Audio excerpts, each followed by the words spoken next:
Now there is that leadership. Bob Avakian, chairman of the Revolutionary Communist Party, has dug into and evaluated the first wave of communist revolutions, beginning in the Soviet Union from 1917 until 1956, and China from 1949 until 1976. These were the first attempts to build societies free from exploitation and oppression and achieved amazing things against incredible obstacles. They opened a new chapter in human history, but these revolutions also had serious shortcomings and problems. Avakian has summed these lessons, positive and negative, up, has summed up the lessons of these revolutions and drawn from broad spheres of human experience and intellectual and scientific endeavor. He's developed a new synthesis of communism, and what this means is that there really is a viable vision, a strategy, and leadership for a radically new and much better society, a world in which human beings can truly flourish. Now, the principle of vanguard leadership stands in stark contrast to notions of horizontalism that have a great deal of currency in the Occupy movement and in other social movements. Horizontalism is a concept that takes in different ideas of decentralized, consensus-based decision-making, of movements without leaders, and the distrust or outright renunciation of state power of any kind. The question is posed, why can't we all be leaders or have no leaders? Why can't there be a level playing field in which everyone's opinion has equal merit? Why can't you chart a movement and its direction based on mass democratic consultation? The simple and the complex answer is that we live in class society, in a society in which the economy, the educational system, and the media are controlled by the capitalist ruling class. A society in which people are systematically lied to about major events, in which those on the bottom are locked out of the realm of working with ideas, while only a relative minority has that training and has that advantage. You can decree that everyone can equally decide a matter, but the basis for doing so is profoundly unequal. And what about consensus-based decision-making? Look, in Egypt you had this incredible upsurge last year, and it continues. But at its height, within the movement of youth and those who had joined from throughout society, if you took a poll and democratically decided how to approach the Egyptian military, the majority would have told you that the army was a force for the people, or at least a force not arrayed against the people. But this was plain wrong. The truth of the matter is, despite the phraseology of leaderlessness, different class and social forces were fighting for their programs and exerting disproportionate influence in all of these movements. The question is not leadership or no leadership. The question is, will there be leadership that can lead the people to effect really fundamental change, change that can satisfy their highest aspirations, or will there only be change, though it may even seem dramatic at times, that in fact leaves the system untouched, the oppressive foundations of society unchanged? The need for vanguard leadership is not something that communists concoct to create a gap between themselves and the rest of society. These gaps already exist. The need for a vanguard is a reflection of the division of society into classes, along with the division between mental and physical labor, and the need to overcome that. It is a reflection of the fact that the most fundamental interests of the broad majority of society, and especially those on the bottom, lie in striving to abolish all oppression and exploitation through revolution, but people do not spontaneously gravitate to that understanding. The need for vanguard has to do with the very enormity of remaking society and changing people's thinking. In late November, Avakian issued a statement about the Occupy movement. He talked, and it's here, about its overwhelmingly positive thrust, but he also points out that the idea of horizontal organization as a means of major social change or a model of a different society does not measure up to the reality of what is actually required to fundamentally uproot and transform a society and world marked by and grounded in profound inequalities. The revolution we are talking about is aimed at doing away with oppressive divisions of race or nationality, gender, and sexual orientation, with divisions between a large, and overcoming the divisions between a large and broad layers of a middle class with some privileges and the tens of millions, especially those in the inner cities, and the immigrants whose conditions of life are quite different. And you need a vanguard leadership to apply a correct strategic orientation, program, and organization in order to address these contradictions and inequalities as part of advancing the cause of revolution. Now, vanguard leadership comes under attack for being elitist, as though communists revel in being a minority who think that the masses are too stupid to know what they want and need. But Lenin actually insists on the opposite.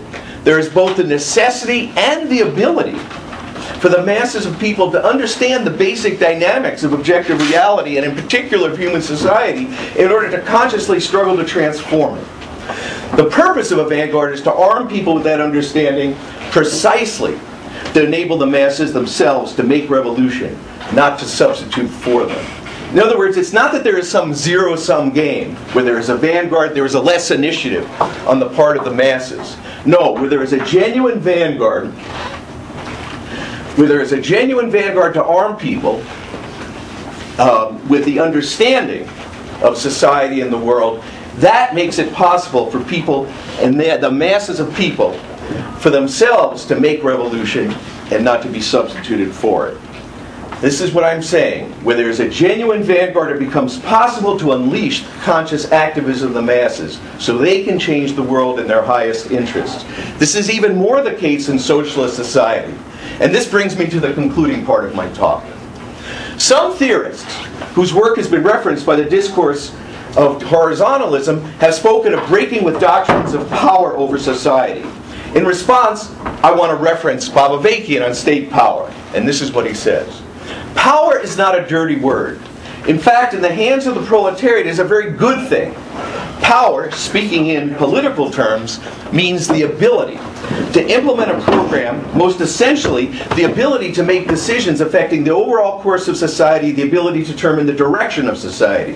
When we talk about the dictatorship of the proletariat, we are talking about power increasingly residing with the masses of people to make radical transformations in their interests and ultimately in the interest of humanity as a whole.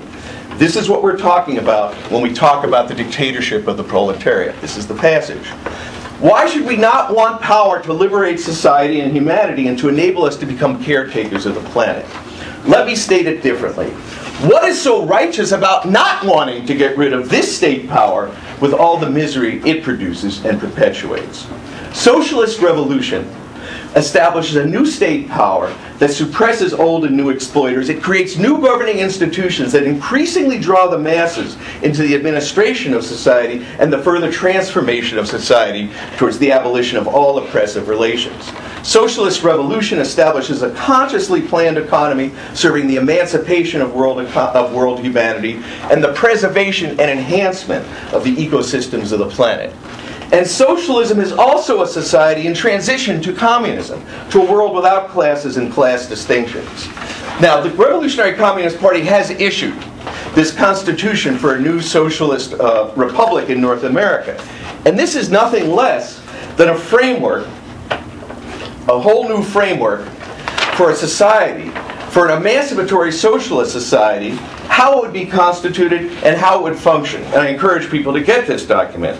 What the Constitution is talking about immediately: an end to all wars of aggression and torture, the dismantling of the whole network of international exploitation and plunder, immediate steps towards tackling global warming and implementing socialist sustainable development, complete access to abortion, all-around struggle against patriarchy, and the creation of a liberating societal framework for struggling against and transforming all oppressive gender relations, including the oppression of gays, lesbians, and transgender people.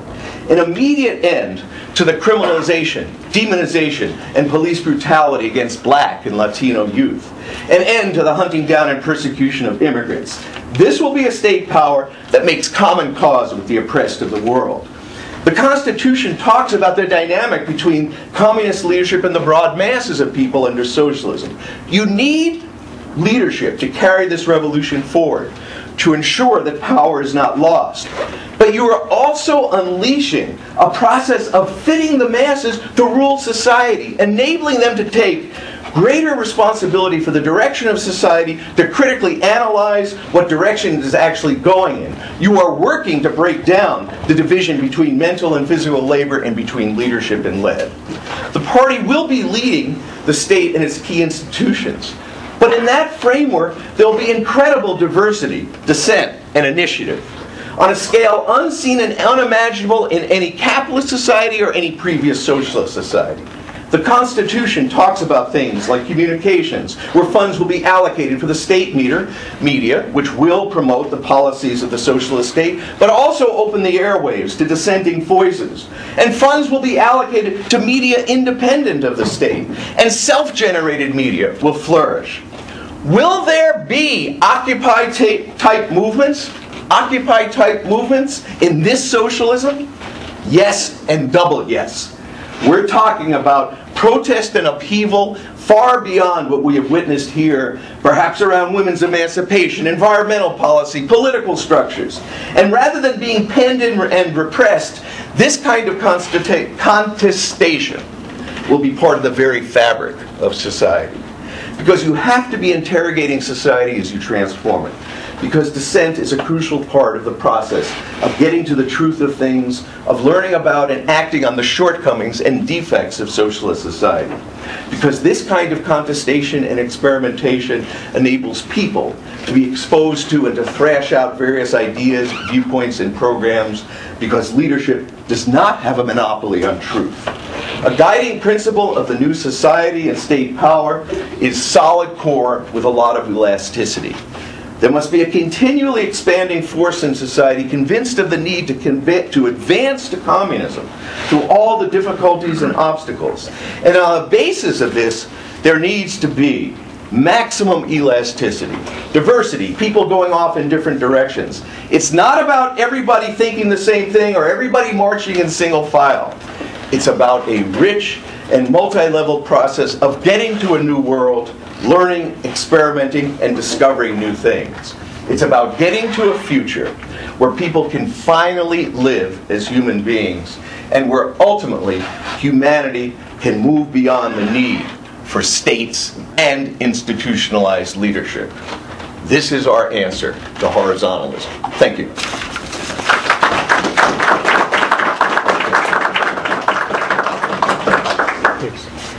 I have never used the word horizontalism. So this was a wonderful challenge to me, to come here and defend something, that a word I have never used. But I love this kind of challenge, because then I have to interpret what what horizontalism means. I'm not sure what it means, but we'll work with that. Let's see. I want to write down what I would like to do, which I know I'm not going to do. First, I'll mention something else. In order to prepare for this event, I went to Google. See, it's obligatory these days. And I wanted to know what Ray Lotta thought about the revolutionary state, although I've heard you speak before. So I searched the terms Ray, Lotta, and revolutionary state. This is what I got. Revolutionary lotto system for guaranteed win. This is true. It was right up at the top. Say that again, please. I didn't hear. Guaranteed lotto system for guaranteed win. And you'll see there are many references to that system. Lotto. Lotto. I don't know. Google is crazy like everything. But I believe in objective chance. I'm influenced by surrealism. So I think there's just like horizontal, you gave me the term horizontalism to defend, so I'm going to defend it. I think the real theme of my talk is revolutionary lotto system for guaranteed win versus horizontalism. In both cases, arbitrarily handed to me. But what I would like to talk about are presuppositions,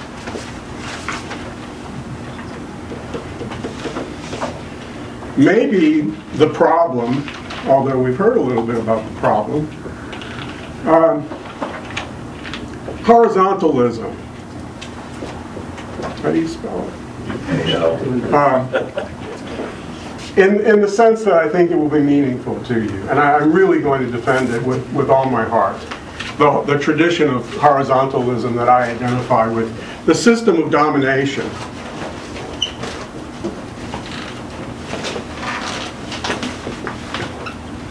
And how the state fits into it.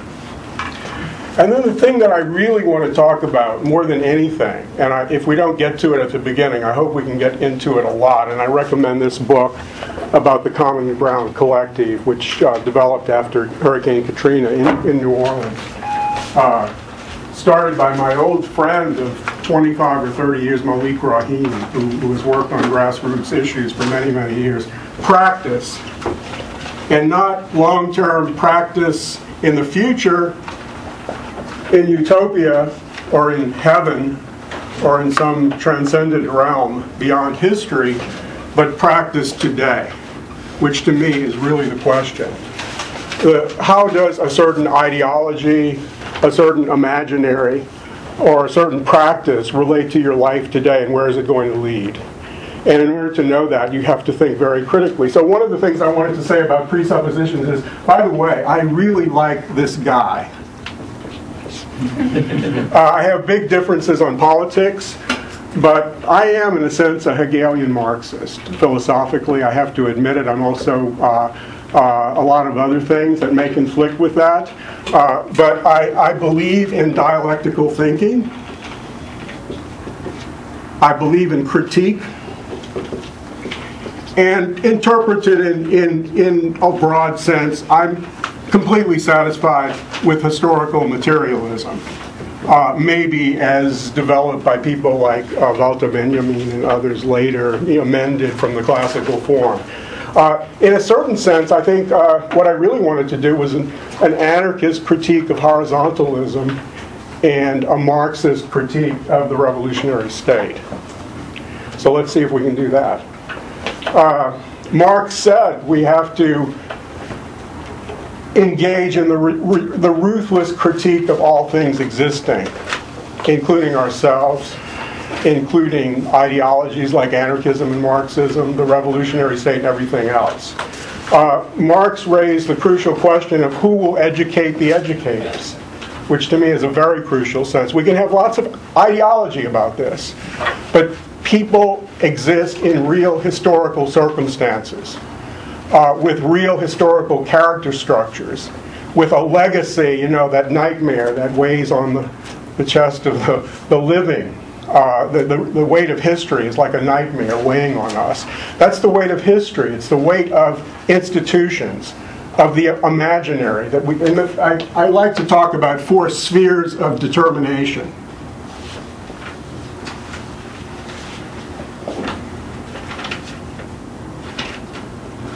And my writing's terrible, but institutions are one, ideology is another, imaginary is another, and ethos is the 4th. And that's basically what I use in all social analysis. If any of those are neglected, for instance, if you're handed an ideology without looking at, we have the problem of the transition in Marxism and in revolutionary thought. If we're really going to have a transition to anything, we have to look at what the institutional structure is and how you can have institutional structures that get where you're going. What is the dominant ideology, or what is even the revolutionary alternative ideology? Ruthless critique of that. What is the imaginary, which is seldom considered? We can talk about it. And the ethos. I really want to talk about the ethos. I really, we may not do this, but please, I would love to talk about the difference between the actual practice of the RCP in New Orleans, which, I worked with the RCP on several projects. But what was the practice post-Katrina, post-oil spill? What is the practice that comes out of a certain ideology of the revolutionary state?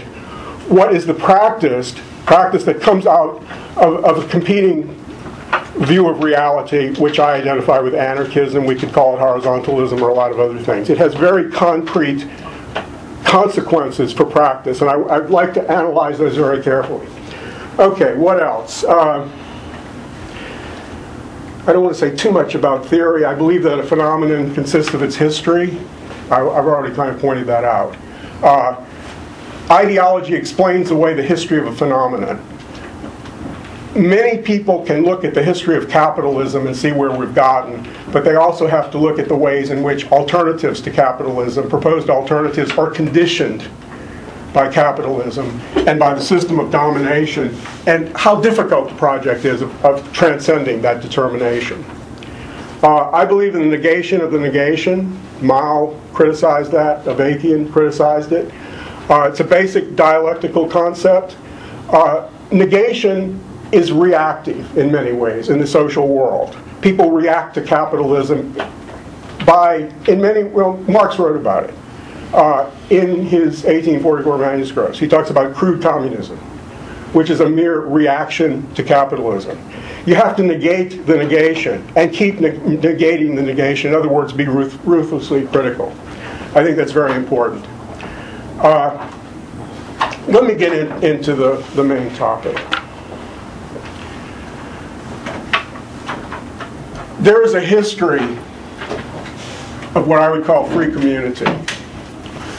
Anarchism, communitarian anarchism, this is a book I have coming out probably later this year on communitarian anarchism, which is probably the most detailed version of it I've put together. I have this pseudonym who writes different kinds of work. The Chicago Surrealists are going to be publishing that book probably next month. There's a history of free community. In a certain sense, what's called horizontalism is nothing new for human beings. For 99% of human history, people lived in tribes and people lived in villages. People did not live under the systems of domination that prevail today. We can debate that if anybody's interested. One of the most transformative experiences in my life was to spend 10 years working with the Papuan people. Papua is the second largest island on the planet. A large transnational corporation called Freeport-McMoran was headquartered in New Orleans and was committing ecological ecocide, let's say, and cultural genocide in alliance with the Suharto dictatorship. And I got involved in the struggle of the Papuan people against the Indonesian dictatorship and corporate capitalism, basically. One of the things that I really believe in is learning from people. Learning from and since then I've worked with Tibetans a lot. I've done a lot of work in South Asia.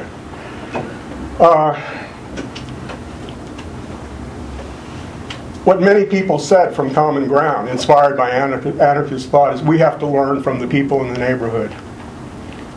You know, there's a lot there. We don't have to bring them our ideology as if, well, there were a couple of terms, to fit them, fitting the masses for the struggle. There's a dialectic between theory and practice, but throughout the world there is an embodied practice that we can learn from. Ecofeminists, if any of you, I hope you can go to some of the ecofeminist panels.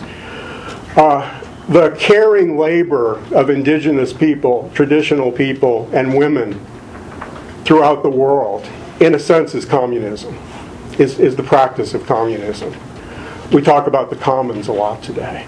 The communitarian anarchist view is there is a lot there to work with.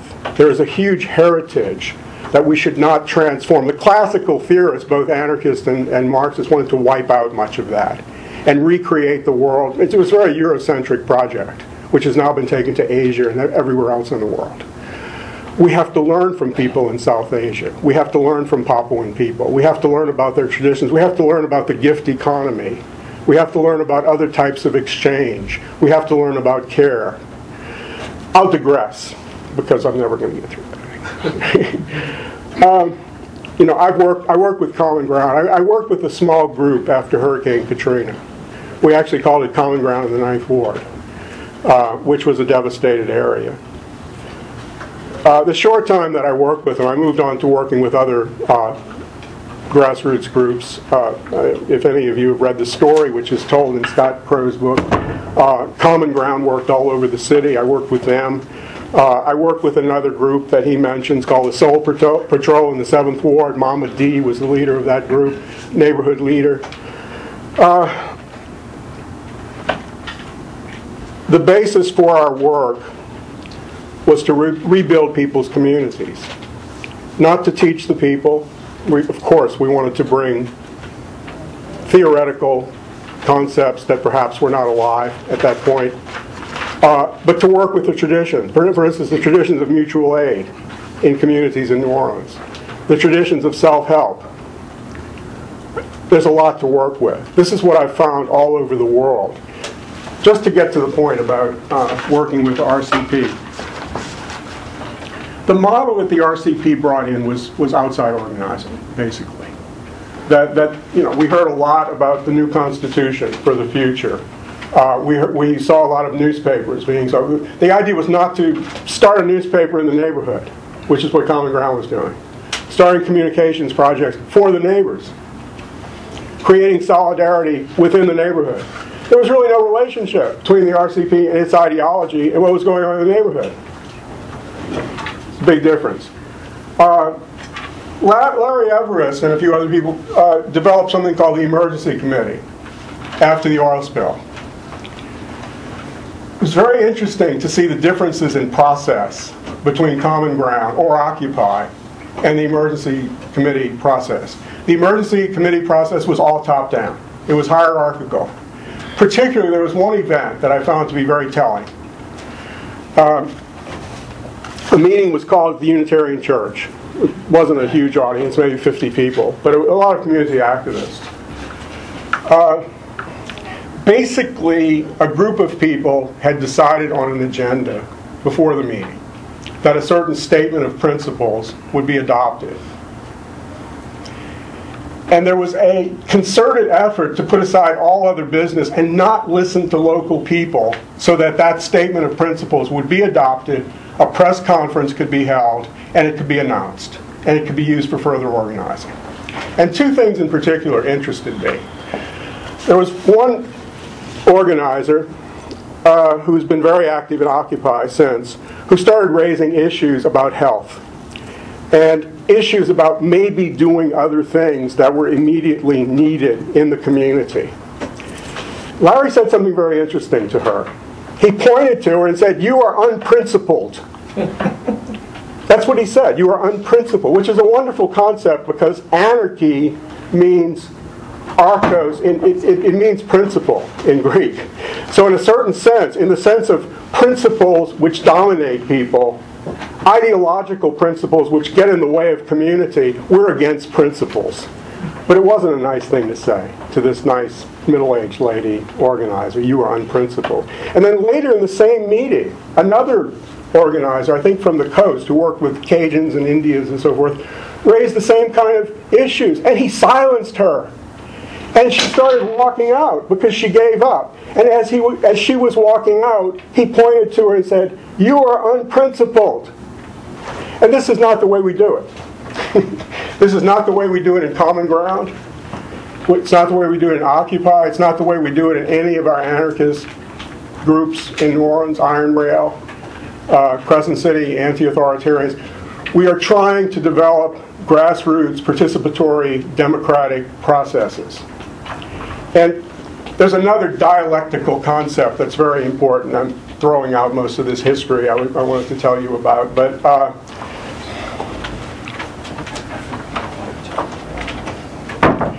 there's a principle that goes back to Hegel. It runs through Marx to a certain extent. Slavoj Žižek, who's not popular with some people in this room, has been talking about it again. It's the concept of ethical substance or ethical substantiality. And Hegel made this distinction between the moral and the ethical. If you want to hear a little philosophy, I'll throw out some philosophy. It's been important in the history of revolution. Morality for Hegel, moralität he called it, was a dream. It's what people who don't like utopia say about utopia, that it's just some dream that is not connected with reality. While the ethical is, I'll wrap it up very quickly, the ethical is related to what exists in society. And Hegel's idea was, in order for something to be meaningful, a non-idealist, to use a term that he wouldn't have used, in the derogatory sense. And this is what Marx picked up, of course, in historical materialism. He threw out the idealistic element of Hegel, and he kept this idea of ethical substantiality. You must build on what exists and develop it. So that the question is, what kind, who will educate the educators? Ultimately, we have to become the kind of educators who can educate ourselves. And we have to have communities of people who are capable of acting responsibly and democratically and exercising collective leadership, which is what Occupy is really about.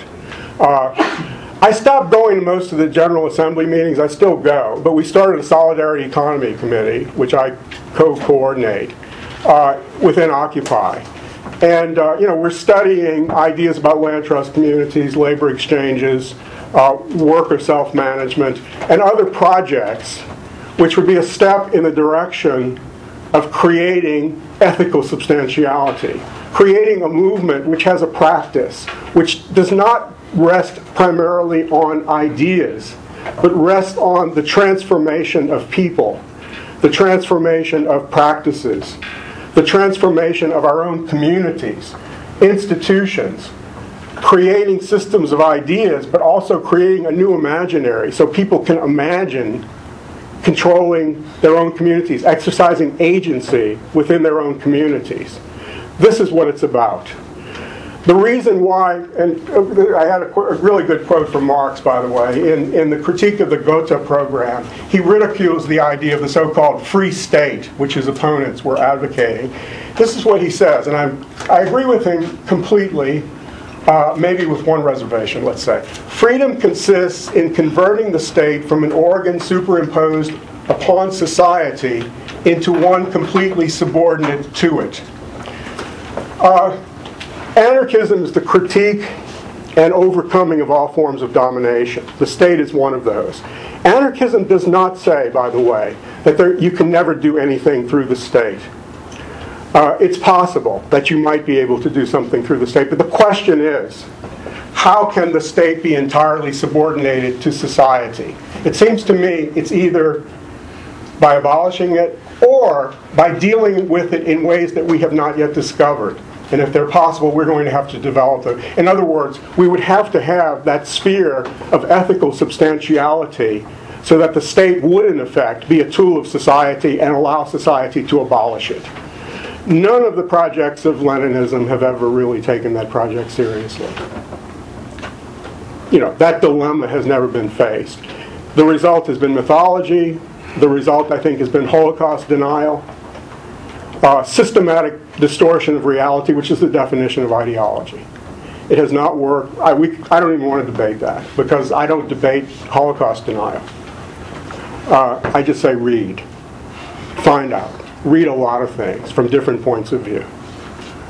But I guess that's why I would be for horizontality, or whatever it's called. Okay.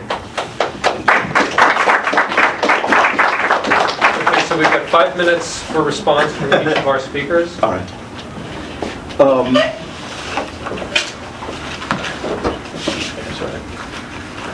I'm used to a Velcro pens are good. No, I'm used to a podium that can hold more paper. Look, John sort of ranged widely over. No, this is ranged widely. It was anarchic. And there was some focus. There was focus. You ranged widely, but there was focus. Here are some points I want to make. One, conspicuously missing in his comments and his analysis was any sense of how to transform society societally. That is, there is an integrated, unified capitalist economy. The United States, is an imperialist power. It has a certain place in the international or the global division of labor.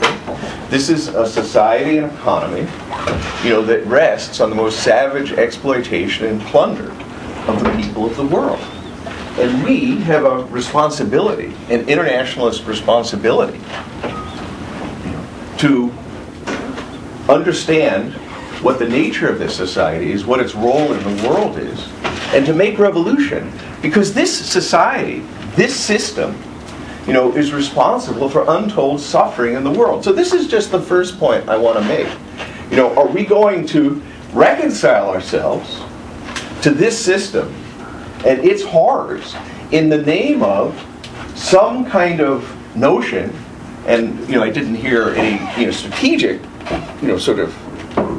carry through on this, but some kind of notion of community self-empowerment and people, deciding for themselves what they want at the grassroots level, and organizers, contributing to that, and people changing, their values and their relations to each other in these, micro niches of community empowerment.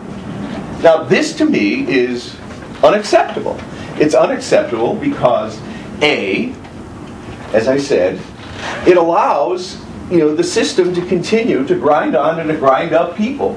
Again, in the name of local democracy or mass or community democracy.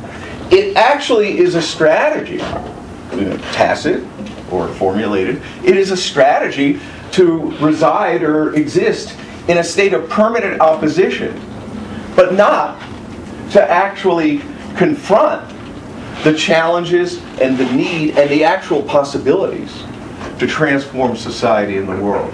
So this is my first point. There is a basis to bring a new society, a new economy, a new world into being.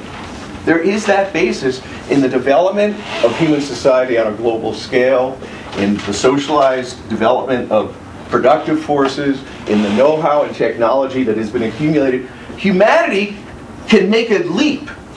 Humanity can overcome scarcity. Humanity can create a social and economic structure with new values and a new outlook that can enable people to meet their most basic material needs, to enjoy a rich cultural and intellectual life, and to protect the ecosystems of this planet. We are facing an urgent ecological crisis. We are facing hunger. We are facing a world, as I said in the beginning, in which women are trafficked and veiled and subordinated and degraded. What are we going to do in the face of this? There is a strategy, there is an orientation for remaking society in the world. That is through revolutionary transformation. And this is the question of state power. Because we can talk about, enclaves of self-determination, but all of those will be existing as niches. All of those will be existing as local sites within a system that operates according to its logic of capitalist economics and its logic of world domination. So this is my first point. Where is the understanding, where is the orientation to actually change this system? And to change it on the basis of an understanding of how it works and functions. And that involves the question of the state. The state is not a free-floating instrument of domination. The state, in any society, is an expression of class relations, of underlying economic relations. The state concentrates that. The dominant classes, which sit atop a certain set of production relations. That is a question of the state as an instrument of dictatorship. That is the case in any form of class society. So this is some opening remarks that I wanted to make about this. And as I said, I find it politically and morally unacceptable to articulate a strategy that allows this system to go on in the name of some kind of local self-determination. Second, the concept of leadership. Here, I want to say that I agree with a lot of what you're saying about the educators and the educated. And the fact is that there is a dialectic. My mouth is so dry. There is a dialectic between leading and learning. There is no leadership, communist leadership worthy of its name, that is not based on the understanding that you are learning while leading. And you are bringing forward new leaders. And you are striving at every step to overcome the division between leadership and led. This is why you need a vanguard party. This is what I was saying is the seeming paradox. That in order for the masses to rise up, to change and understand the world, to understand and change the world, they need scientific understanding. But this is something that is a transformative process for all, leadership and led. And yes, we cannot address the ecological crisis without learning from indigenous communities. I mean, I've been to India and Mexico and I've interacted with it. There is no way that we can go forward without learning from this. The model of socialist economy, sustainable socialist development that the Revolutionary Communist Party has put forward and developed is one that actually recognizes that we have to operate a modern industrialized economy on a whole different foundation. And that foundation cannot be one that soaks up the resources of the world.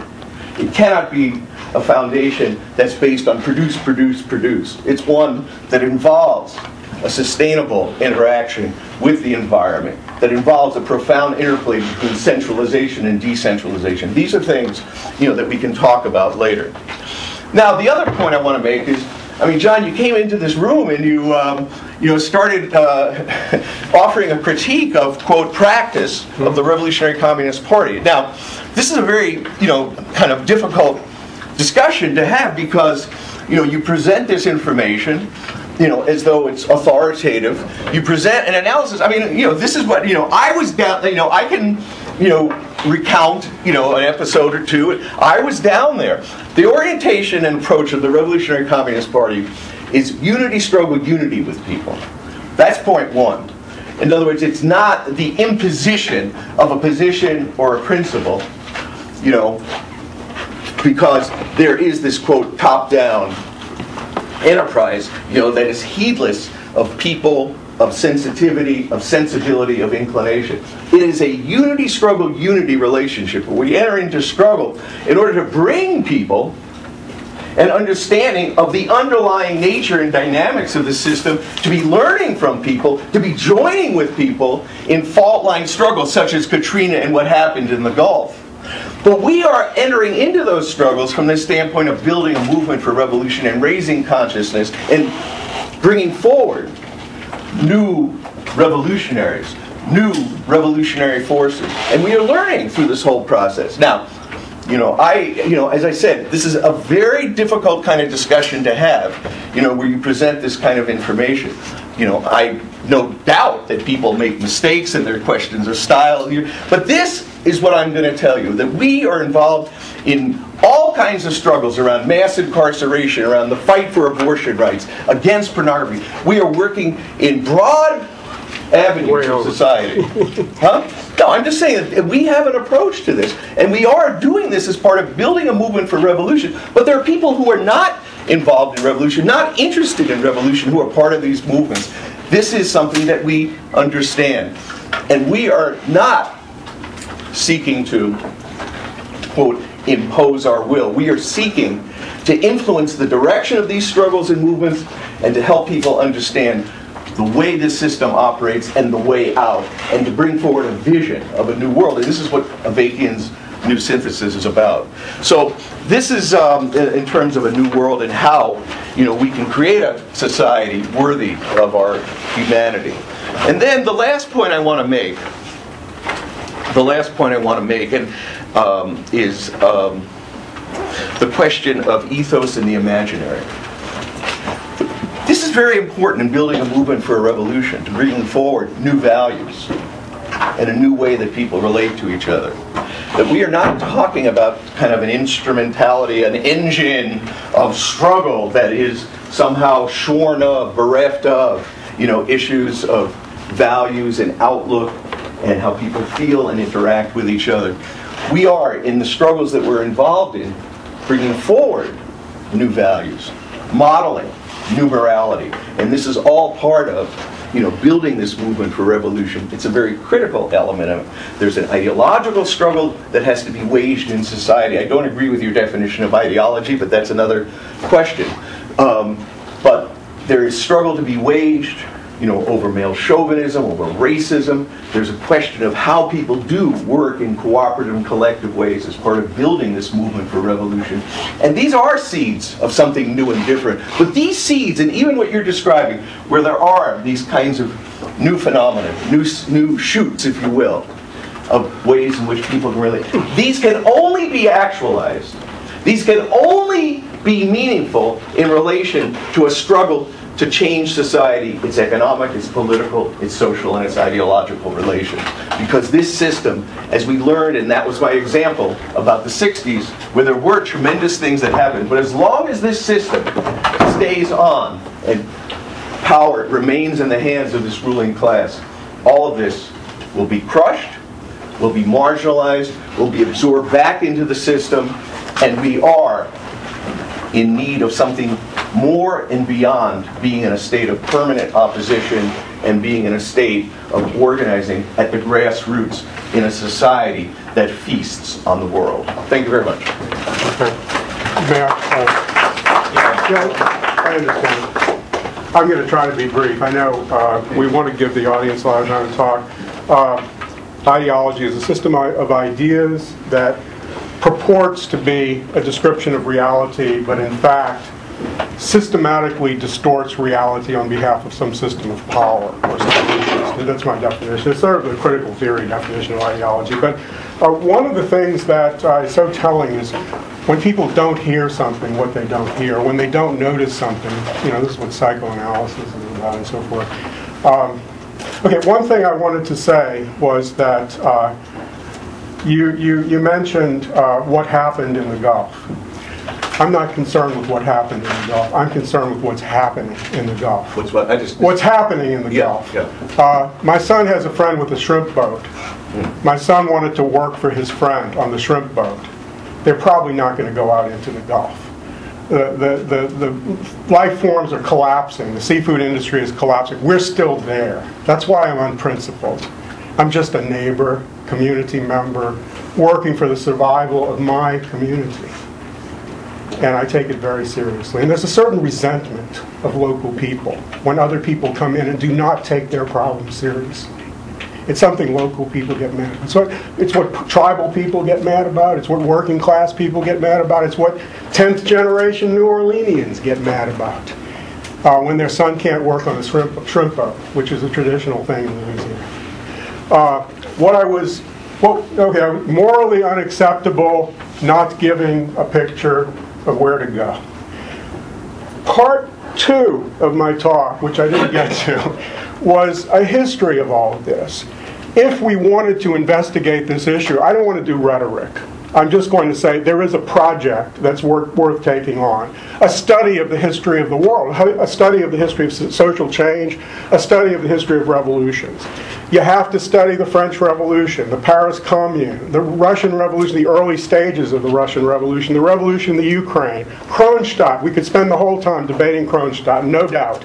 The Mexican Revolution, the Spanish Revolution, which is the major anarchist point of reference. I'm a member of the IWW, as you heard. It's not a view that says just let things happen. I mean, there's an idea of taking over the means of production and self-managing them.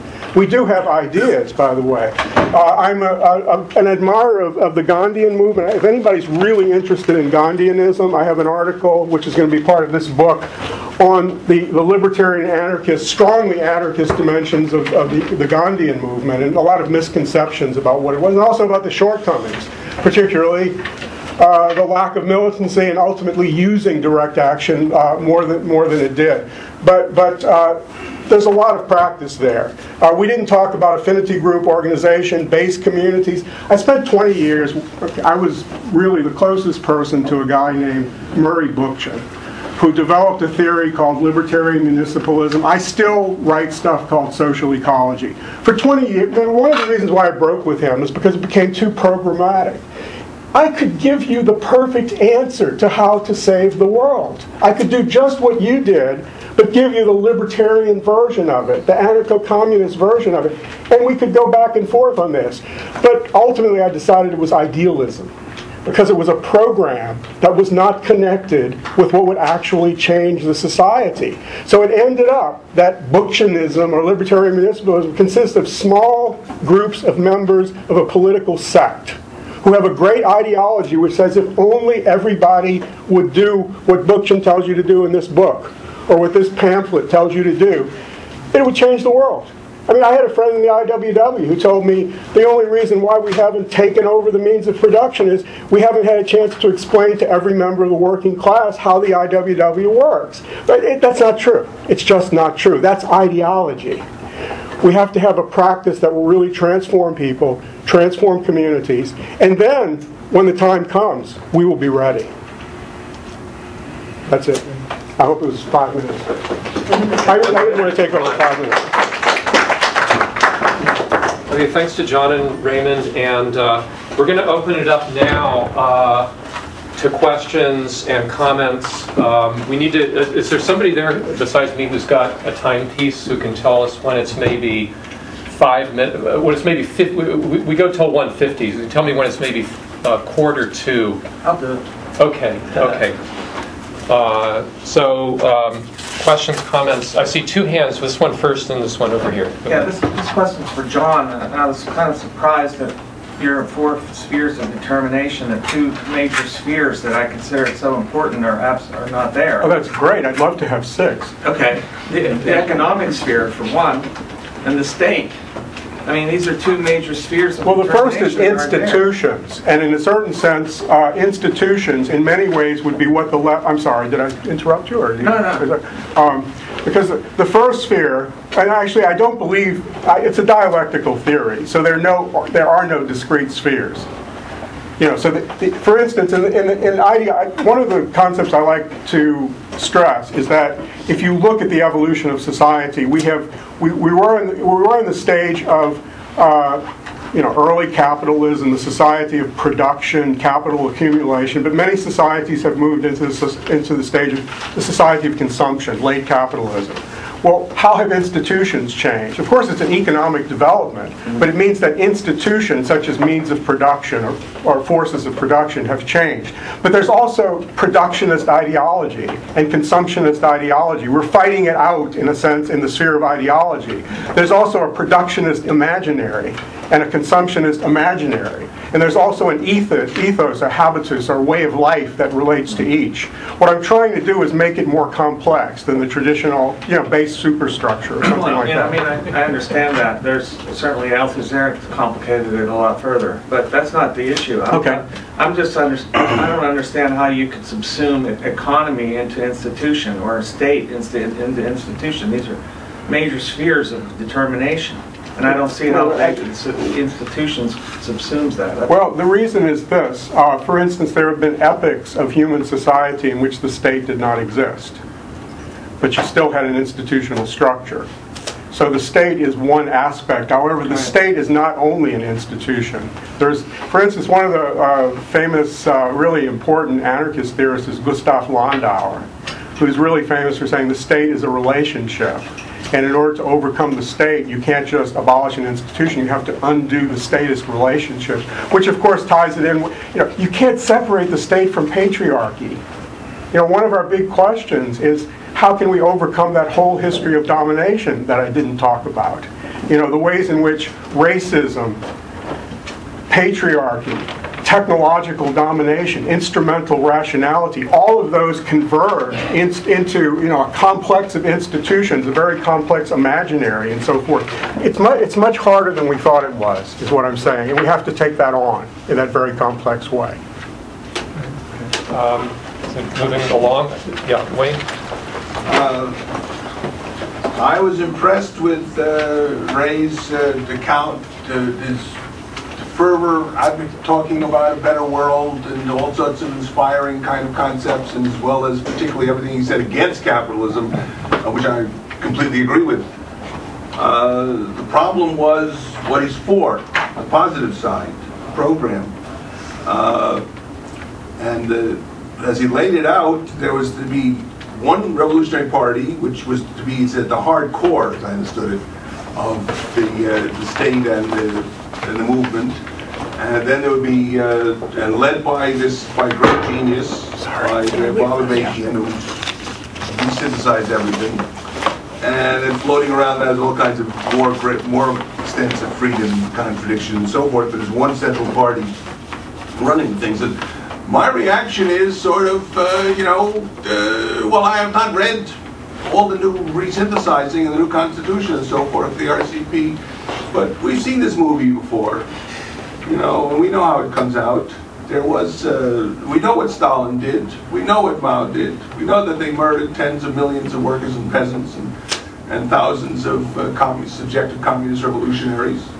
To discuss it in the same way, you know, as you can discuss how that relates or whether there should be an organization of revolutionary, which I'm for, which anarchists, revolutionary anarchists are mostly for, certainly anarchists, revolutionary anarchist communists.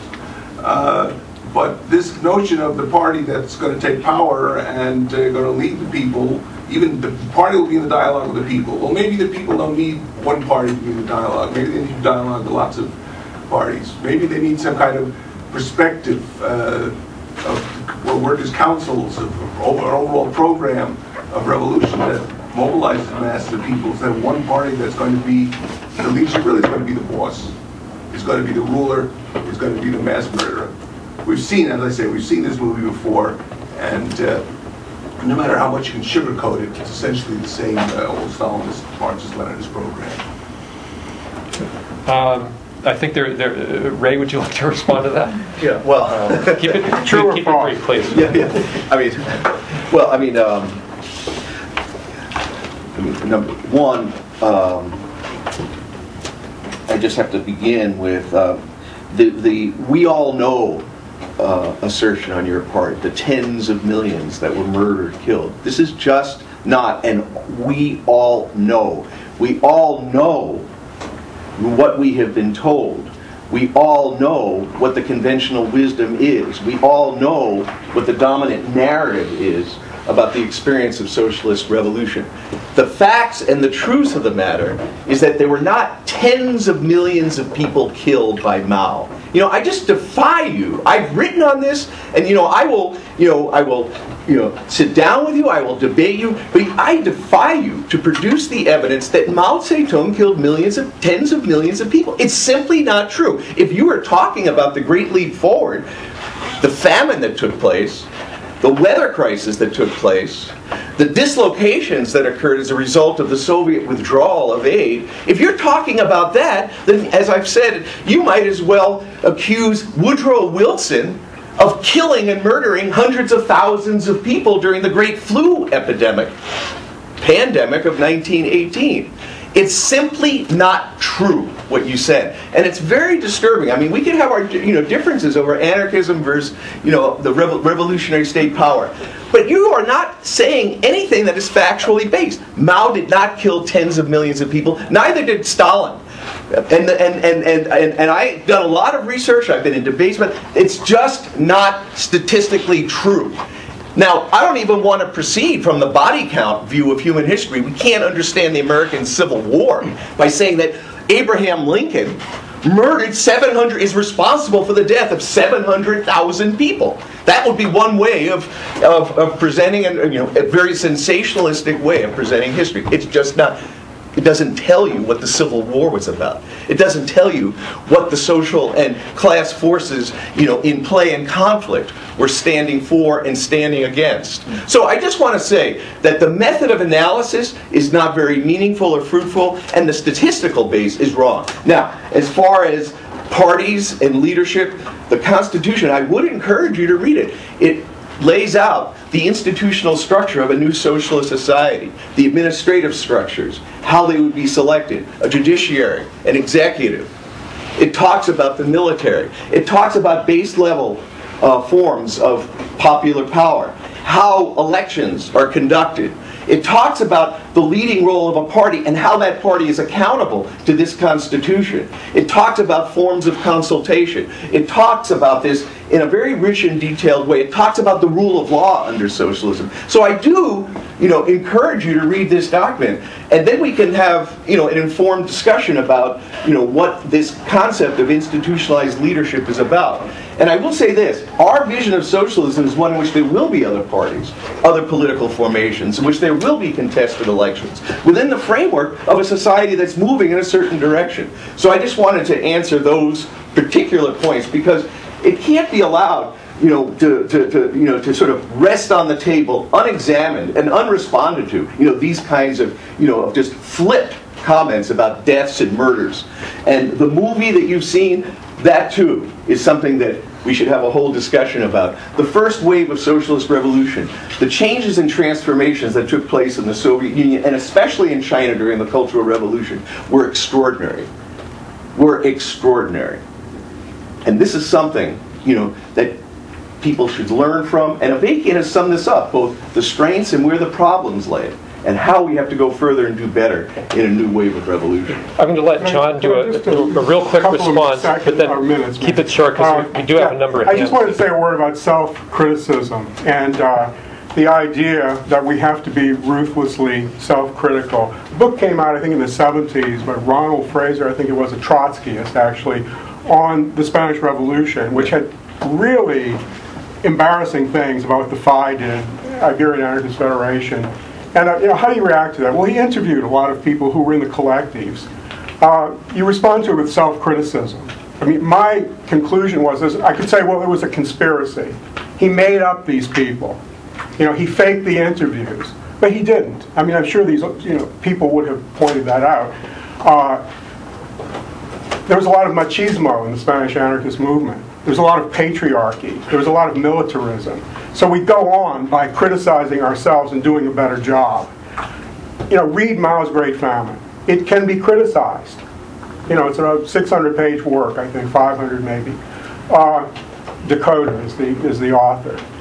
There are a lot of questions that have been raised about it, but he did work in the archives, in the local archives, from the period of the Great Famine and after. He estimates it's not 30 million, it's more like 60 million, etc. We should debate numbers. Read Mike Davis's late Victorian Holocaust, about how many people died under the British Empire in India. He has 3 chapters on that. Tens of millions. It's important. These are victims. They count. They shouldn't be forgotten. No victim should be forgotten. Take them seriously. Read the book, and then read a response to it. But I would say the evidence is really embarrassing to anybody. It's not Mao. Mao didn't kill 60 million people. Hitler didn't kill tens of millions of people. It was a system. This is historical materialism. By the way, we want to allow a lot of parties. Don't look at what someone says. Look at the structures that will be created and what those structures have produced in the past. Historical materialism, not ideology. We had a couple of hands. Let me just see how many people. Okay, I saw you first. So go ahead.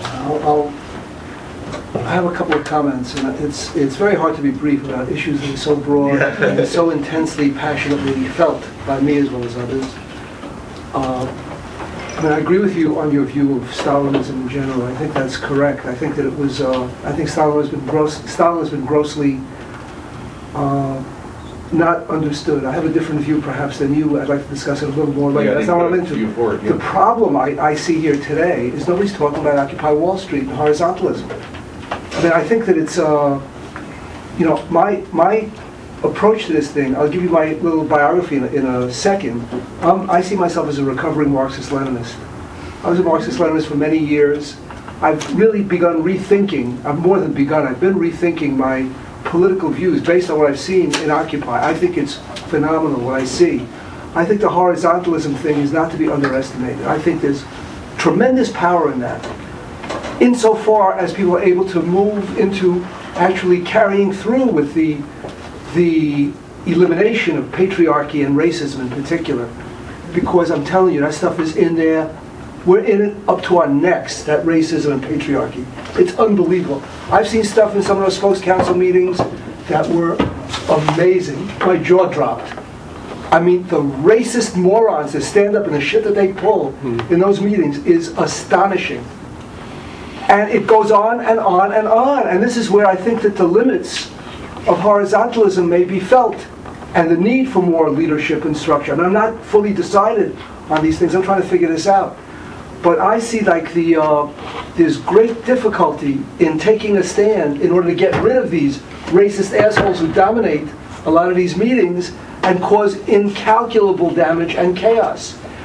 incalculable damage and chaos. If we go back to history relevant to this point, in the United States, every political movement has been smashed on the reef of racism. You go to the women's rights movement, you go to the labor movement, you go to every movement, and it's just continuously confronting the same problem. The Occupy movement has been given tremendous credit for changing the conversation, introducing the subject of class and economics and so on. That's true. That's a big accomplishment. There is an effort of which I'm a part. There's a lot of people that are trying to really address the internal issues of racism and patriarchy in Occupy in order to get this squared away. If we make some serious steps in the direction of that, that will be at least as historic as the changing the conversation at this point in U.S. history. So I'm quite, I'm delighted that this workshop is happening. I really congratulate you folks for standing up. But we need to talk more about Occupy per se, I think. I think that that's really what this conversation needs to be more about. I think we need to talk about Stalinism and Maoism and the critiques and so on. That's part of it. Those are secondary points. But they're very easy to become primary points, and the whole thing can just get swept into that. So I want us to talk about what's happening now. You know, concrete analysis, concrete conditions, right? Marxism. So that's my comment. It's a question that I'm begging us to please get back to the topic. I'd like to go straight to the person in the back, because move on. I was just having a question as to how you believe in a horizontal society, how we might be able to weed out the good ideas from the bad if we are in a situation where everybody has an equal say.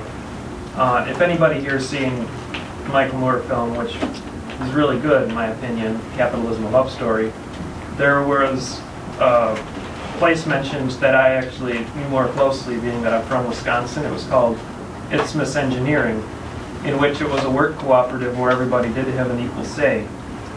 And it was very successful in the fact that nobody was really comfortable laying off the person next to them because everybody else would look at them differently.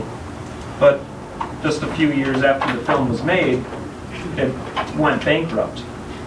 And I'm wondering how, when we have a system in which the majority opinion may not always be the right one, how we're able to sustain something that is more tricky than once originally thought. If we are to look and see like the majority opinion in which, through historical records, people may not always see the majority opinion as something that's good for them.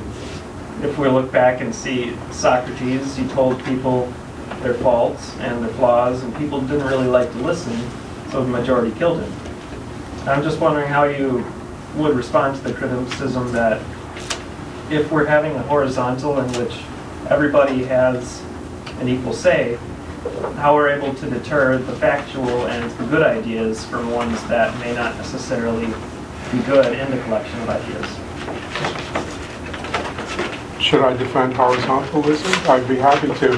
You know, there are always going to be decisions made by one structure or another, and people will always have the opportunity to make mistakes. So the question isn't what is the system that will stop us from making mistakes, but what's the likelihood that we'll make mistakes, and how bad will the mistakes be if we make mistakes?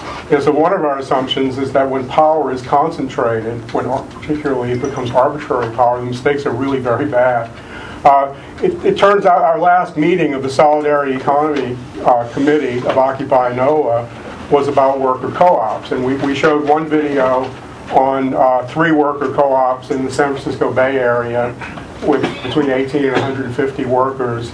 And somebody checked, and all of them are still operating, and one of them has now established 5 co-ops based on the first one. There were already 2 when the film was made.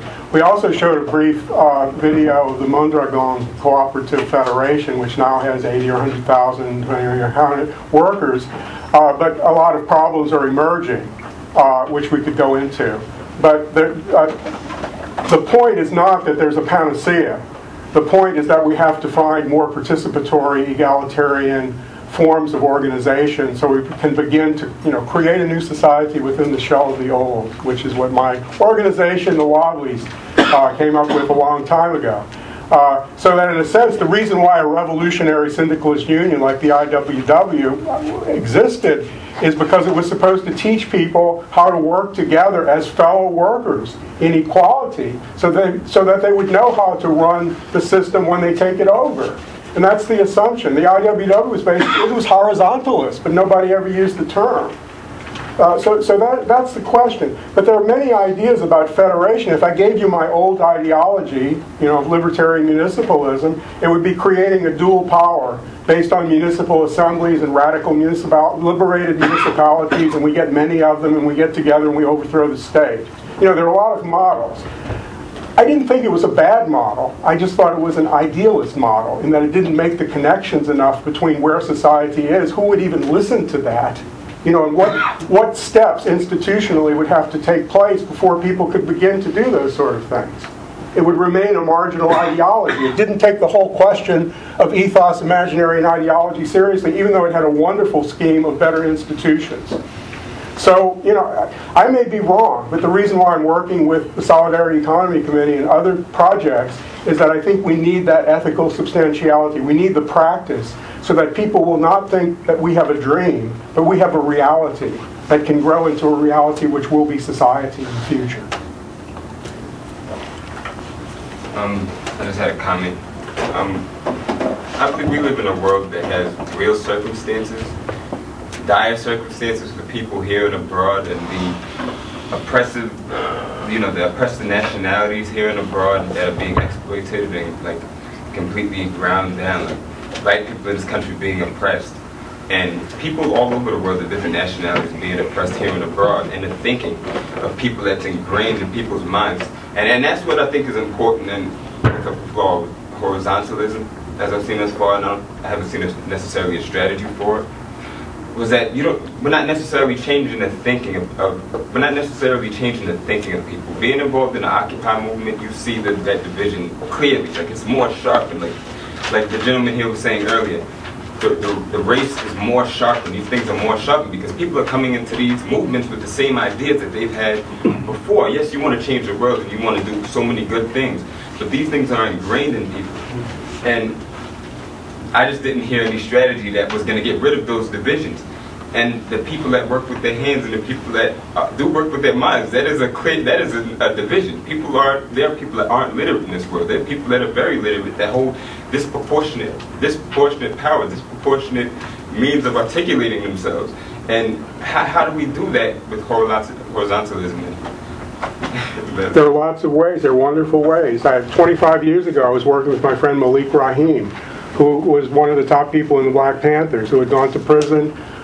He came back and he wanted to start worker co-ops for ex-convicts. Basically, he had 70 people in the projects, and he wanted to start, basically get the city to allow people in the projects to form co-ops and fix up, all the devastated apartments. And of course, they didn't want to do it. We didn't have the support.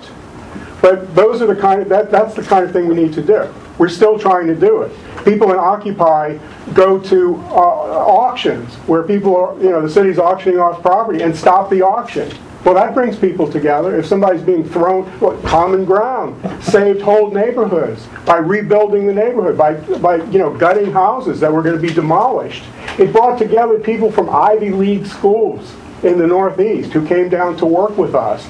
Neighborhood people, political radicals, people from all sorts of backgrounds and classes worked together to fight for the neighborhood. And if you read the story of Common Ground, you'll read the story. And also a friend of mine, Francesco De Santis, did something called the Post-Katrina Portrait Project. He spent 2 years doing portraits of 2,000 or so people, and everybody wrote their story on the portrait. 350 were put together in a book, and they're also online, postkatrinaportraits.org, I believe. And if you read the stories of the people, they're quite inspiring about the kind of transformation that takes place when people work together for their community, to save their community, for survival, and also for a good life. People can do it. I have seen it. And it was, when I worked in that project, it was the most wonderful thing in my life. I was transformed by it. I have to say the early stages of Occupy brought me to tears. To me, it was a miracle to see groups of people, and we had a lot of homeless people in our group. We had people who would never have talked to each other. And when people practiced these, consensus, people's mic, I thought was wonderful. When we still used it with a large group, people actually listened to every word that another person said, whoever that person was. To me, that is a very powerful thing, a very transformative thing. John? Yeah. Yeah, just on this, I just want, there are two John. I want to know. I'm John. Okay, a number, I do want to say a few things about this. I mean, first of all, Occupy was a tremendous, really did kind of, really marked a tremendous, was a tremendous development. And I think all of us in this room have some sense of what that meant. And at the same time, this movement has faced, continual challenges. I mean, some of which have been spoken to by people here in the room about, the actual level of understanding that people have, the ways in which people are interacting with each other, the influence of race, what you're talking about, patriarchal ideology and the challenge of actually distinguishing between, contradictions among the people, as Mao would say. In other words, differences that people have within the movement, and differences that, that exist between that movement and the antagonism between that movement and the 1%, if you will. These are big challenges that that movement has faced. So, this is something that anyone who's, serious and concerned about the state of society and humanity, needs to be wrestling with these kinds of questions. Now, the movement, was this breath, this wind of fresh air and resistance, but it met savage repression, and that too is a big challenge before this movement. In other words, it's not the same movement today that it was, in October, November, December. It has been ousted from the public spaces that it occupied, and that does represent the assertion of state power. And this is and that has to be resisted. The point is not to sort of roll over. It has to be resisted, and it has to be called out. This this vicious, violent, unjust, illegitimate attack and assault on that movement. But this is all part of the the challenges that are confronting it. But this is the nature of the system. In other words, these people hold state power. And it's also the nature of the system that you cannot, and this is big difference, obviously big difference here, is that you cannot develop and sustain significant cooperative collective relations within a society in which there are larger, economic forces and relations at work. You can't sustain a cooperative framework of interaction in a society based on competitive commodity production and exchange, and a society based on the production of profit. And he's talking about the survival of communities. But there are bigger forces at work that are wiping out communities. Whether we're talking about the rolling deindustrialization of society, the destruction of communities, austerity, the ecological crisis. There are bigger forces. That doesn't mean that you don't stand up and resist, but we have to understand the nature, of the problem and the solution. These cooperative, these experimental things that happen can play a positive role, as I said, as part of building a movement for revolution. But they cannot exist in any durable way within this society, as it is structured and as it is ruled. So this is just, to me, a very crucial point here. And, I think this is part of the challenge. And what I was speaking to in my talk about Occupy and horizontalism is that it does not, this concept, and however, many different definitions and so on and so forth, but the general idea of this kind of, consensus-based and decision making, and the idea that you can flatten out, you can assert the flattening out of difference and inequality, through the constitution of a General Assembly, when in fact there are social inequalities. There are the kinds of things people have been speaking to.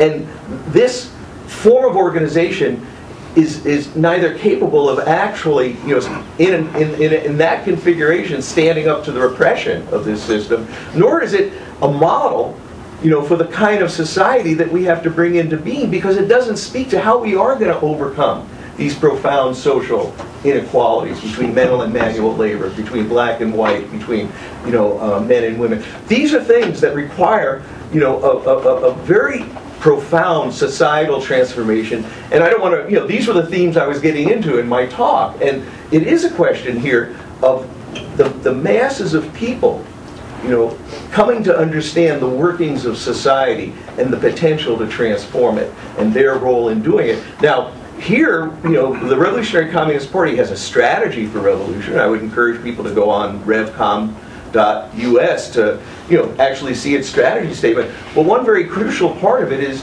the orientation of what it calls fight the power, transform the people for revolution. Fight the power, transform the people for revolution. And that speaks to the necessity to stand up to this, to all the oppressive relations and the repression that comes down. But through the course of this, people have to be changing themselves, changing their values, changing their thinking, seeing the potential to bring a new world into being. This is part of the strategy that the Revolutionary Communist Party has. But these movements, spontaneous movements that begin like Occupy, are very important in terms of changing the landscape. And we have to be, all of us have a responsibility to be, helping to confront these challenges. And I know in the last 2 weeks, on February 28th, there was a big demonstration here called, in New York and in several other cities, to call, as I said, called, to indict this repression and to call on people, to remobilize, to retake, those public spaces. These are the kinds of things that are, confronting us. But this is a larger system, and I don't think this idea of survival, is this, if we were to continue this debate and discussion, I think we would have to sort of talk about, is the model for, a movement, based on survival within this oppressive system, or is the model, something, along the lines of what I'm, laying out, which is building a movement for revolution, taking on these abuses and injustices and accumulating the strength and the understanding and preparing the ground so that we can seize power, when the masses can rise up, where there is a revolutionary people, when the conditions exist for that. Okay, we got about 15 more minutes. Can I see some more hands? Well, okay, I saw it. Yeah, let's go with it. All right, this is going to sound probably very cynical, but I feel like horizontalism is just a lot more sustainable, at least from what I've garnered from what I've learned about it. And the vanguard, I mean, realistically, in America, vanguards are annihilated. Like, I mean, maybe I'm missing some other examples, but in general, what I've seen, people that try to go about changing the masses in that way are targeted, and I feel like it's a realistic problem. We can't just ignore the feasibility of it. So how would you respond to that? Well, I mean, just briefly, because I want to get the other comments. I think that, look, what you say is, it is an illustration of everything I've been saying about the repressive character of the state power, and they will not tolerate any, serious challenge, to their rule. And that is, making revolution involves taking on repression and being able to withstand, assaults, on revolutionary organization, on revolutionary leaders. This is a critical element of building a movement for revolution. That is, there has to be broad capacity to respond to repression, not just directed at a vanguard, but it's the example I was giving about what's happening with Occupy. It faces that. But a vanguard is targeted by, a vanguard force. And we've seen the whole history of the United States where it's moved, the ruling class has moved to wipe out revolutionaries. This is something that has to be taken very seriously, and any strategy for revolution has to, recognize that challenge, and it has to build that into, its orientation for, for being able to accumulate forces for revolution and to stand up to these onslaughts and to gain greater strength through the battle to beat back repression. And this is part of the process of making revolution. So I do want to say, this is not a Pollyannish, view of what it's going to take and what we're up against. But we have to, and every revolution has had to solve accursed problems like that. Every revolution has. I think what I'd like to do is get the rest of the comments in, and then maybe give our speakers like 2 minutes each.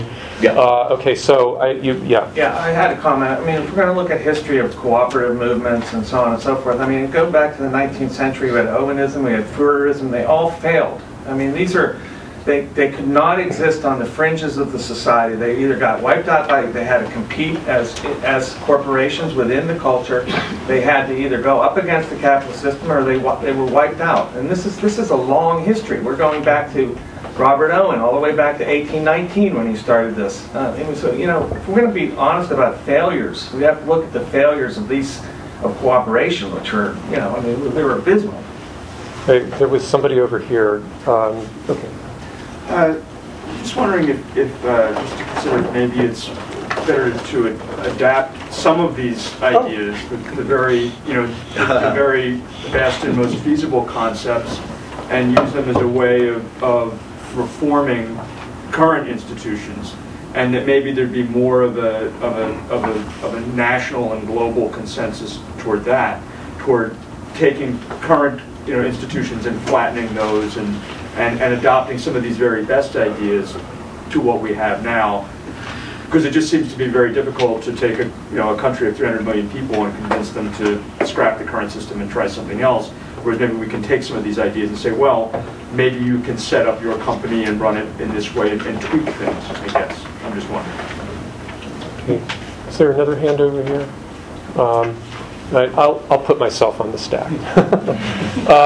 Okay, just really briefly. I understand the problems that horizontalist cooperative solutions have had over the centuries. I think if you look at agrarian societies in a lot of places, you'll see cooperative societies lasting for many centuries, though. If we're talking about modern experiments, obviously that's what they are. But I wanted to get back to something that Raymond said, which is that, if I understand you right, the state is not a sort of a free-floating agent. It's an instrument. I tend to disagree with this. I think that if you look at the history of revolutions in the 20th century, Russian Revolution maybe illustrates it best, is that whatever ideals or whatever plans Lenin and Trotsky and Bukharin and whatever else had when they came to power in 1917, after they came to power, their job became to recreate the state. Russian Empire was fragmenting. It was literally dissolving and falling apart, and their job became to recreate it. Their job was to create and build a state, and it became their entire job. Let's put aside the question of whether they were murderers or whether Stalin was a murderer and so forth. But what were they really doing? As to me, when it looks at, and I'm amazed that Lenin, in none of his, as far as I know, in the early 20s, didn't seem to recognize this. That whatever it was he was planning to do for 20 or 30 years before that, what he was doing, what his work was to build a state, and to build an oppressive state. I'm amazed. I was amazed reading the history of the Vietnam War. Ho Chi Minh continually told his people, his cadres and so forth, go to the people, listen to the people, listen to what they want. Don't tell them, listen to what they want. And it was, it worked. It worked. It created a tremendous underlying loyalty in the Vietnamese countryside, a trust, a feeling that they will listen to us, they'll help us. After the war was over and after Ho was gone, that dissolved. The challenge of Vietnam, especially after they took over, after the country was unified, was to build that state. The state is I agree. It's not something that stands aside from capitalist relations and so forth. That's not true, but it's also not a neutral thing. It's something that becomes totalizing. It becomes something that it becomes the whole enchilada very quickly, and it tends to. I mean, what we've seen is evolve into more of a capitalist hierarchy-structured society. That's what we've seen. So, if you want to talk about failure of horizontalism, yeah, but we've seen failure of this kind of approach as well, I think, and I. Are there other comments? Yeah. Because otherwise I think we've had several. We can get to some response from our debaters. Anybody else? Yeah. I'm not sure if this thought is completely fully formed yet, but it seems to me like what you're talking about is replacing one state power with another, and that the whole idea of a state, it seems by definition, is giving some people power over others, and you know, if you want to create a society where people are equal and where we don't have divisions between black and white and men and women and all that, you know, why not just let those people who you want to have, you know, to be empowered, empower them and let them into the government. It seems like the idea of a government where you have leaders that are selected in some way is you're preventing some people from participating in that decision-making process. Any others? Yeah, one more. Okay. Yeah, I just wanted to, there was some conversation about how the very much internalized and institutionalized racism that we brought in from the outside society has come into the Occupy movement. And I think that one thing that we've noticed is that as opposed to a centralization of power being the way to make sure that is kept more even, that actually the fact that a lot of the processes came from communities that were very homogenous in their level of education and their background and experience, that what's been labeled as disruptors are people who come from outside, from other communities that are not as easily able to adapt to the processes and the systems that we use, and that really rather than going into, because we only went maybe so many circles out in a concentric circle model in building those systems, that the answer rather than centralization is actually going and looking at the margins and building systems that identify differences in communication and understanding and ideology from those outside margins and helping those to create systems rather than just having a centralized power which dictates how that would look. Decentralized model. Any other comments? Because otherwise, Raymond went first, so he gets to go first. I think we got about 5 minutes or so. 5 minutes altogether, Rick? Yeah. Yeah. I'll just. A number of questions have been raised or comments made about the state and state power. It is true that all states are instruments of dictatorship by one class over other sections of society.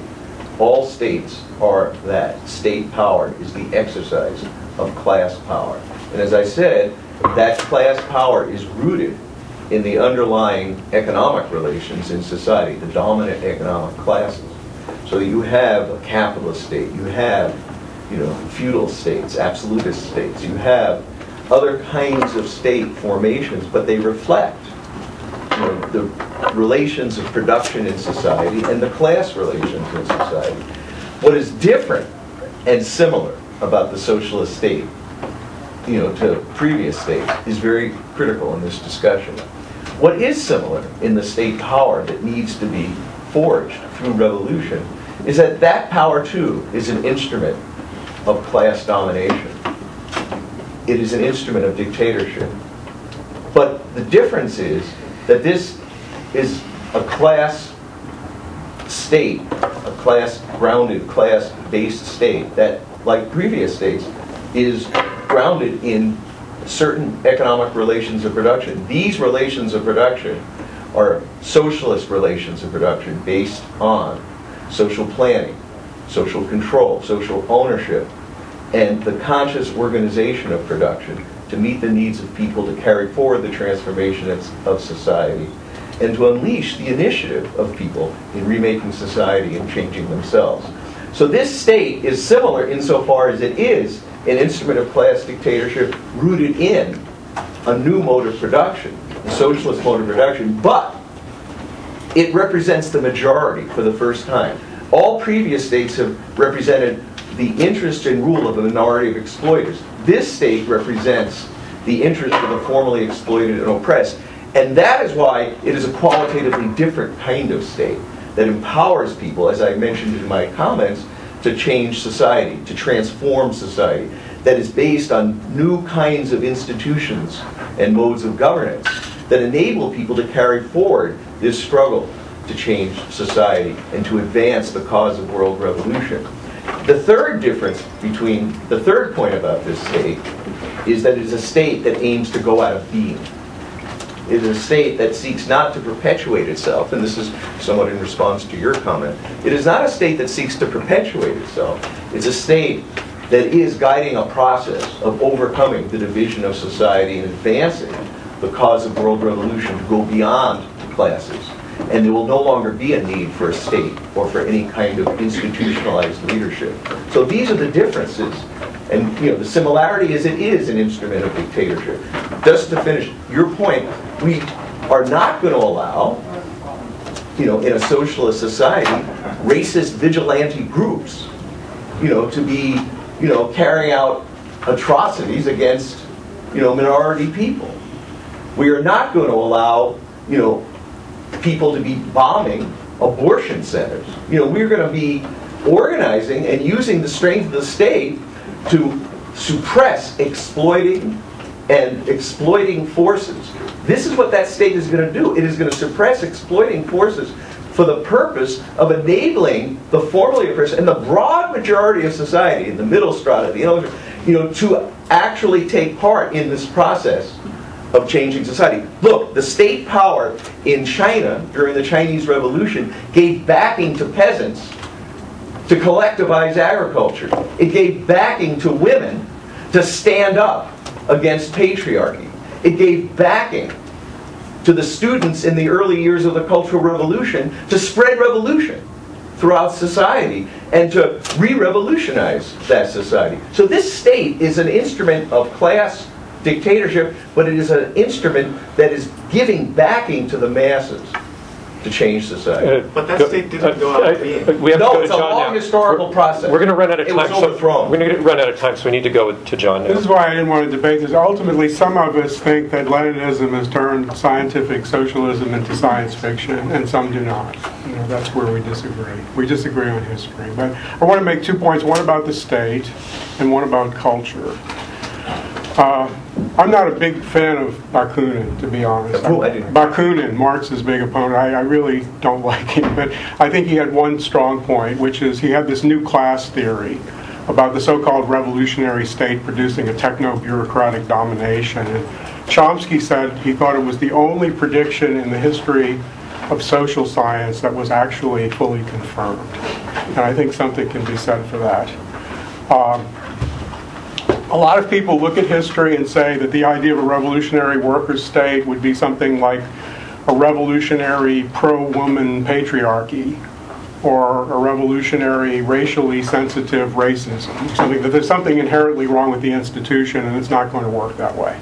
But the other thing I think is more important, which is about culture and things that have failed and so forth. Many things have failed. One game on the left is to say, everything else has failed and here's what's going to work. But the other person comes back and says everything else, including what you have said, has failed and this is what's going to work. Because, nobody's gotten it right yet. That's the fact. But on culture, I think we do have to look back to the history of cooperatives. We also have to look back to the history of the left. And in a certain sense, what we are proposing, what some people call horizontalism, is in many ways is continuous with the old left. So the old left was an era in which people had a workers' culture, in which there were workers' centers and union halls, and there were summer camps, and there were study programs and workers' universities, and many other cultural institutions that the right wing has now, fundamentalist churches and a lot of other people. They do everything that people need in their everyday life, while the left gives them ideas. And one of our ideas is going beyond ideas. It's going beyond ideas. That's what I talked about as ethical substantiality. To recreate a liberatory culture so that we do help people survive. People are not going to respect us if we can't help their community survive. If we can't fight a prison industrial complex that puts most of their kids in prison. We have to be out there working on these problems. We have to be creating new community jobs to help people survive. We have to show people that there's a possibility of a new way of life. It can begin to happen now, and then we can have a world that's like that. So once again, I'll quote the IWW, creating a new world within the shell of the old. Thanks, John. Thanks, Raymond.